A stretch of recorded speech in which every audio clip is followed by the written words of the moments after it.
Un nouvel épisode dans le très complexe dossier du centre de stockage de déchets ultimes, le CSDU, qui doit être implanté à Hardivillers dans l'Oise. Le CSDU, c'est un centre de stockage où on stockerait des déchets ultimes qu'on ne peut ni recycler ni incinérer. Réparti sur 8 hectares, le site pourrait accueillir 3 millions de tonnes de déchets d'ici 2030, une véritable poubelle géante. Or, le préfet vient de donner son accord et vous imaginez que sur le plateau Picard, ça grince sérieusement. Explication d'Alain Pirot et Gilles Bezou. C'est donc ici que sera situé le futur centre de stockage de déchets ultimes. Comprenez des déchets que l'on ne peut ni recycler ni incinérer. Problème, une nappe phréatique se situe également sous nos pieds. Et pour les élus et les riverains, ces déchets pourraient à l'avenir polluer l'eau qui alimente les communes.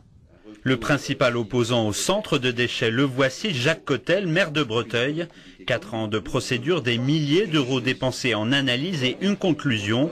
Le principe de précaution doit s'appliquer faute de garantie suffisante. Il y a trop d'éléments aujourd'hui dans ce dossier qui sont extrêmement menaçants sur l'environnement et sur l'eau. Encore une fois, on est dans une zone de craie fissurée.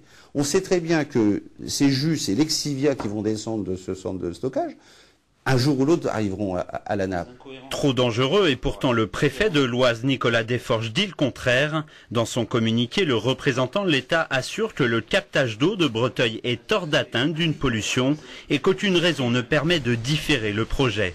Mais d'autres analyses menées par l'État ont démontré le contraire. Au niveau du SDAGE, ce schéma d'aménagement des eaux qui est intervenu après le dépôt de ce dossier, il est bien stipulé qu'on est dans une zone critique en matière d'eau.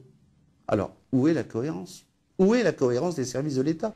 Le maire de Breteuil accuse et n'hésite pas à pointer du doigt une histoire de gros sous.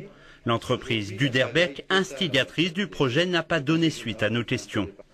Jacques Cotel appelle désormais la communauté de communes et notamment son président Alain Vassel à se joindre à son combat. Mais l'élu, également sénateur de l'Oise, se montre pour l'instant plus prudent. Si le risque existe, il faut s'y opposer fermement. Si le risque n'existe pas, je ne vois pas pourquoi on s'opposerait au développement d'une activité, qui en plus est une activité économique qui pourra générer des ressources financières pour la communauté de communes. Une réunion communautaire exceptionnelle est programmée le 6 septembre sur ce dossier brûlant. Breteuil menace d'ores et déjà de quitter l'instance politique si elle n'est pas entendue.